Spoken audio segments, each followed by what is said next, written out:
Hello everyone, and welcome to this guide. Today, we'll demonstrate how to properly disassemble and fold this spill containment berm. Folding it correctly not only extends the life of the berm but also ensures it can be deployed quickly next time. The whole process is divided into 3 steps: removing the supports, folding the support rods inward, and folding the main body for storage. First, we proceed with step 1, removing the support rods. Starting from any corner of the berm, pull the base of the support rod out of its socket on the ground.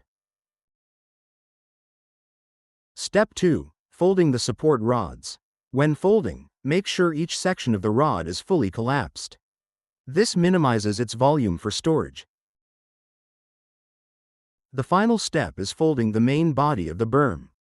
For easy storage and transport, we need to fold it neatly. While folding, try to release the air trapped inside to make the folded bundle as compact as possible. That's it. The disassembly and folding of the spill containment berm is now complete. Contact JXY today and be ready for any spill before it happens.